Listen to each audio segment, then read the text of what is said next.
Hi, everybody. I'm Roy Firestone. Where are the young leaders for American politics coming from? In the Democratic Party, which hasn't won a Florida presidential election in about 13 years, voters feel that Democrats need new, young blood. Recently, Democrat David Hogg said that the party had lost touch with American voters.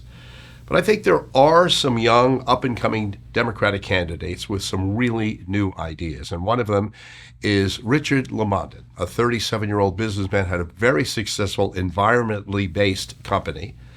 In 2020, Richard's company was recognized as one of the top private companies and fastest growing environmental service companies in the United States. In 2021, they received the gold medal for Best in Business Awards, honoring the most inspiring companies of the year.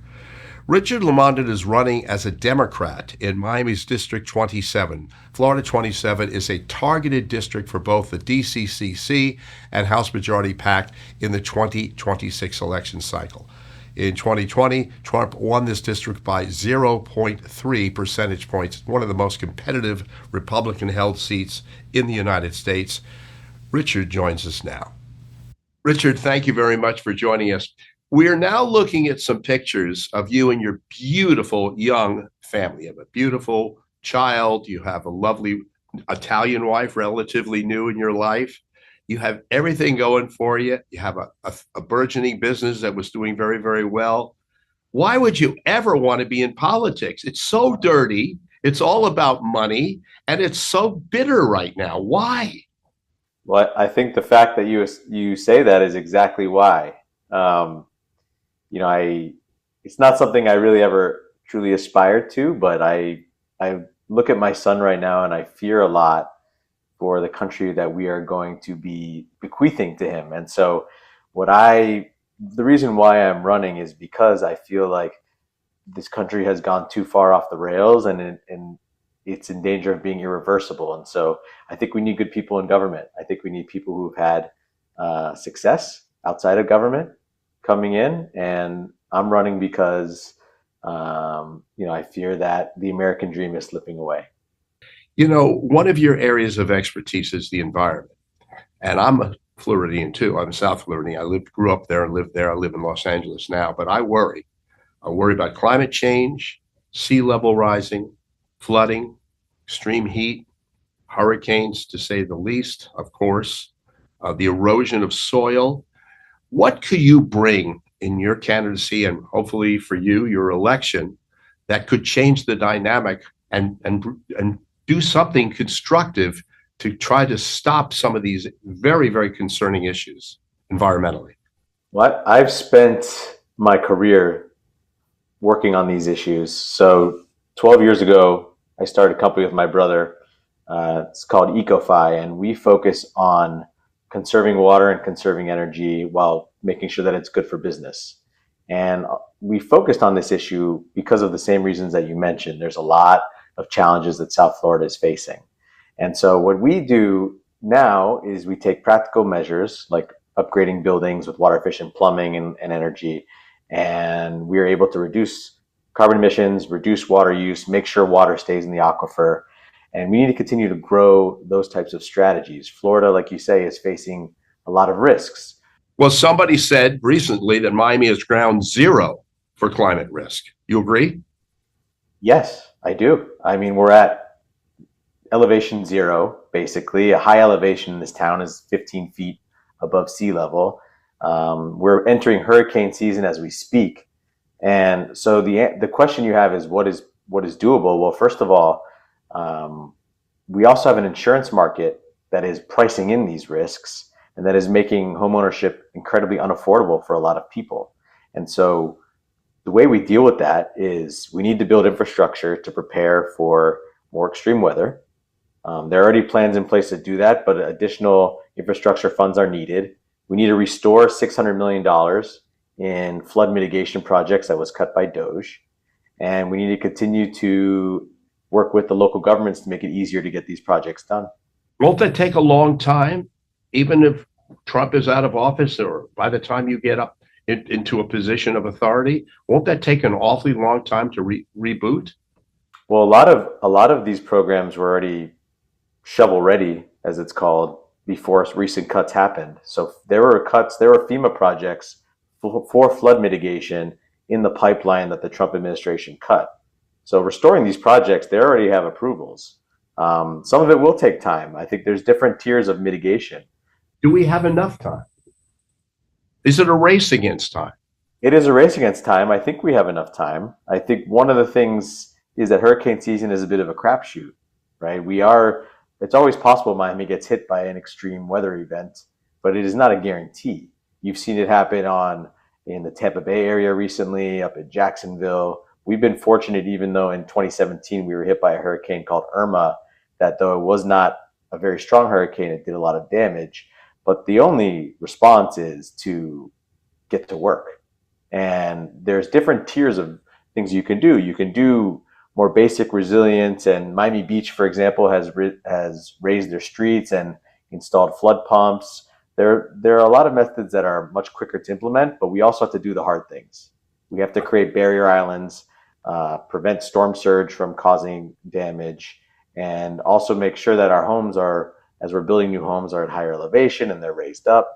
These are things that are possible. The building codes have already evolved significantly since, you probably remember, Hurricane Andrew. I do. And this is all possible. It's all been done in the past. You are not Hispanic, although you speak Spanish. Your wife is technically Latin because she's Italian. She's got Latin blood. You've grown up in Miami your whole life. You know that most of the city, I think it's 1.4 million are Cubans, and it's almost 3 million in South Florida, Hispanic in general. So you're running against a Hispanic woman, Maria Elvira Salazar. She was elected in 2020, defeating Donna Shalala and rematch of the 2018 race. It's a big shift in Dade County, away from Democrat, away from blue, and into red. How can you change it? There are a number of ways. About me personally, I'm a born and raised Miamian. I have lived here my entire life, basically. I built my business here. I've created jobs here. I'm raising my family here. I'm sending my children here. And I think a lot of people in Miami can recognize the fact that these are all things that we're all investing in this community. We all have the same challenges. And Maria Elvira Salazar, quite frankly, doesn't live those challenges. She's viewed as elite. She lives most of her time in DC. She spends most of her time on camera and not in the communities that are struggling right now, whether if it's with cost of living, whether if it's with making sure that they can go to good schools, whether if it's dealing with the property insurance crisis. And so when you ask, how is it possible to win? I think people want problem solvers. I think people are tired of the extreme partisanship that has resulted in nothing getting done. There are real challenges we're facing as a community, whether it is resiliency and facing what we just talked about in extreme weather, whether if it's sending your child to a good school, whether if it's affording a place to live.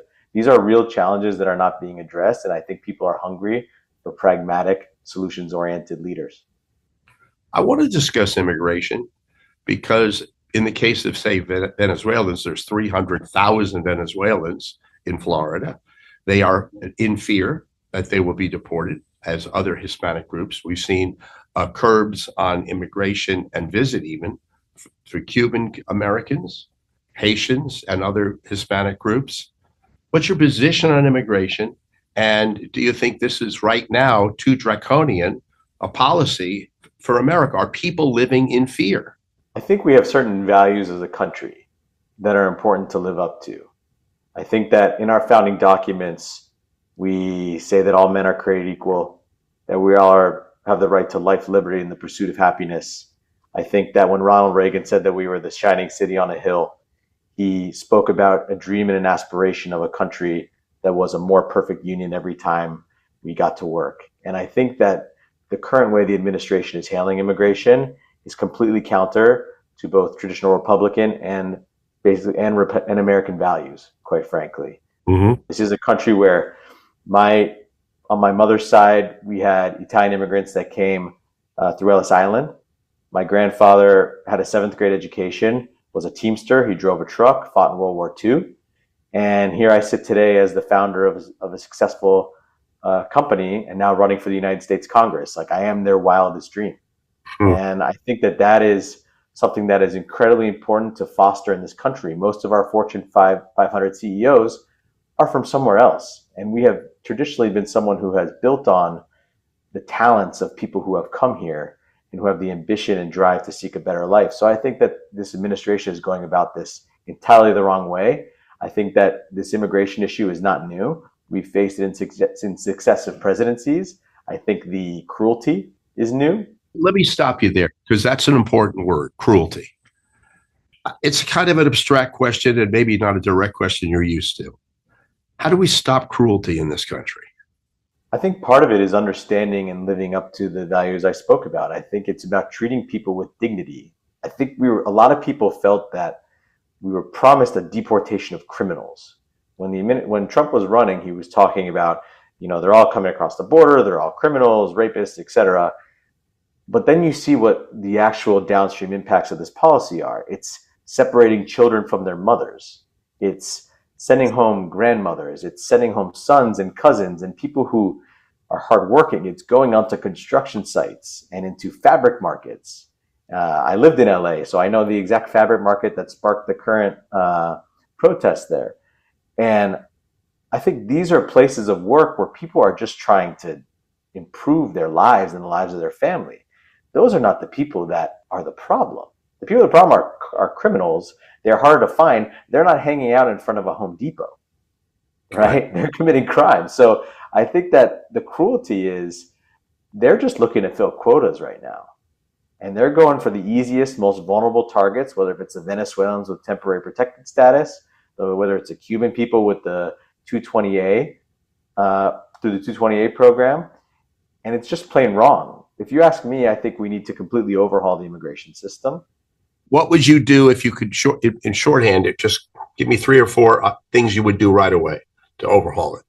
The first thing I would do is, if you are a student who is educated in the United States and you've done 4 years and you've paid for a U.S. college full ride, I think that you should have a 4-year visa that leads you on a path to a green card, because we have educated you.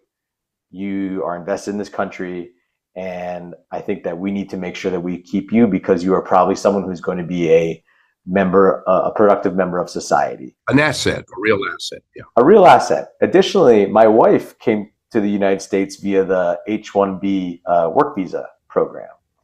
That work visa is a lottery that's being exploited by certain companies, particularly tech companies, and it's a program that we need to expand, in my opinion, because there are a lot of industries where we're short workers, whether if it's doctors in rural areas, whether if it's caregivers for the elderly, of which we have more and more. We need to continue to expand this program to make sure that we're filling the jobs that need to be filled. And additionally, filling jobs like construction and farm jobs that most Americans are not interested in. So we need to make sure we need to overhaul a system that brings in the type of immigrants that this country needs. And students as well, students to research and for medical and science. What's happening with the cuts to science when we have a cut to research universities and science programs, and the next day China comes and says, name your price, you could put a lab wherever you want and we'll pay for it. It shows you that overnight we are eroding our position as a superpower by eroding our research in science. The internet, artificial intelligence, all these things are things that initially originated from federally funded research. So how many drugs, how much benefit to society has this had? To me, these cuts are willy-nilly. I don't think anyone is against government efficiency, but it has to be done the right way. You don't just cut things that are making this country stronger. And I think that's what's happening right now. I want to ask about fundraising.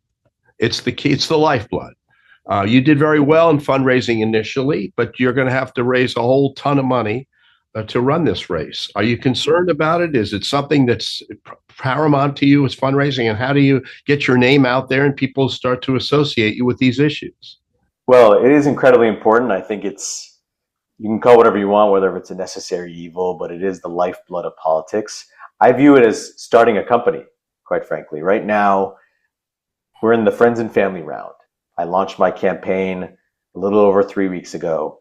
Right now, the fundraising is coming mostly from people that know me for the content of my character. They know me as Richard the founder, Richard the father, Richard the Miamian. They don't know me as Richard the aspiring member of Congress. And I think that's important because we've had a ton of support so far from a lot of people that are not traditional donors to political campaigns. And they've been from the Republican Party, they've been from independents, and they've been from Democrats. And I think it's because people are hungry for something new and something effective. Now, I will tell you that my qualm with the need for so much fundraising, I think there's too much money in politics. I think there has to be guardrails put on this. You can trace it directly back to the Citizens United decision of in the Obama administration. But this is something that you need resources to reach voters. Mm-hmm. You need to build a team. You need to have a campaign manager. You need to make sure you have a field. You have to do advertising. So these are all things that are important. The same way I'd have to do with my company. The only difference now is that, for better or worse, I'm the product. And that's a strange experience, but it is one that I think is worthy. So yes, fundraising is incredibly important. Anyone who can support, please do. It does make a difference, but it is something that needs to be looked at federally so that all types of candidates can make it. There's so many other issues we could talk about, tariffs being one. It's sort of the unknown right now. We don't know what's going to happen with the tariffs.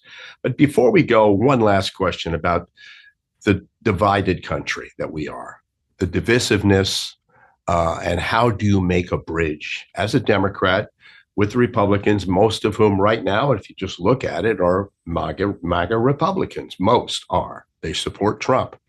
How do you make the bridge to get this country more united again? I think it's important to understand what unites us. And there are certain aspects of the MAGA movement in particular that I think are divisive by nature. But my parents are Republicans. Are they voting for you is my question. We'll say that they prioritize the quality of the candidate. Okay. But it's important to understand that I grew up initially in a Republican household, and understanding the kind of values that drive them, and they believe in having a great country just like I do. And many times we agree on many of the aspects. We agree on the fact that if we truly want to be a meritocracy, a merit-based society, we need to make sure that we have a strong public school system. We need to make sure that we have that children can go to preschool regardless of their income level because it has such a great impact on their life. We agree that everyone should have a shot at the American dream. Sometimes we disagree on the method of getting there, but a lot of times there are shared values as Americans that are important to emphasize and reach. And I don't think we necessarily need to agree on everything. I don't think the system is built for us to agree on everything, and I think that's a pie in the sky, but I think what's important is trying to first look for understanding before pointing the finger and blaming. And I think that is something that all parties can work on, and pretty much everyone in this country. It's easy to point to someone you don't agree with and say, they're evil, they're wrong, they're undermining this country. And there definitely are those types of people. I would argue that Stephen Miller is one of them. But I think most people just have their own lived experiences, come from a different place, but ultimately we want the same thing. And so I think that's where I start. That's why there are Republicans supporting us as well. And if we focus on the things that unite us, I think that we can bring a lot of people in underneath the tent. This is a district that leans Republican. And this is a district that is a target seat for the National Democratic Party. But it's just barely Republican, right? 0.3 was the difference, I think. In 2020, yes. It's a close seat. It's one that the Democratic Party has let slip from their grasp, but it is one that is in reach. I would not be running. I live a great life. I have a wonderful family. I run a great company, and I have a team that supports me even on this journey. I wouldn't be doing this if I didn't think that I could make a difference. And that starts with winning. And I think people are hungry for people that actually understand what they're going through, not people that just speak through the lens of a television camera. Right. Even though, Roy, I know that's where you built your name, Right. Yes, indeed. Richard, we want to wish you the very best of luck. You still got a long way to go, a year and plus, year, several months.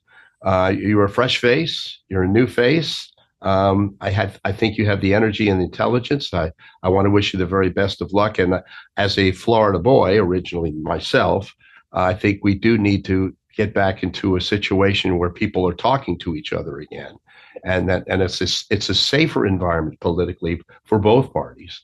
And I hope that you can be part of that bridge. That's why I'm doing this, and I think we can do it. I don't think it's naivete. I think that this country is hungry, and I have a lot of these conversations already where people are excited about my candidacy because they understand that in my career I've been able to bridge this gap. I help private equity companies do good for the environment. I understand the importance of pragmatism, uh, but we need to also understand the fact that there are values that we all agree to in this country that we need to live up to, and that's why I'm doing this. Again, Richard, thank you again for joining us, and best of luck coming up in about a year and a half. Thank you, Roy. I appreciate the time.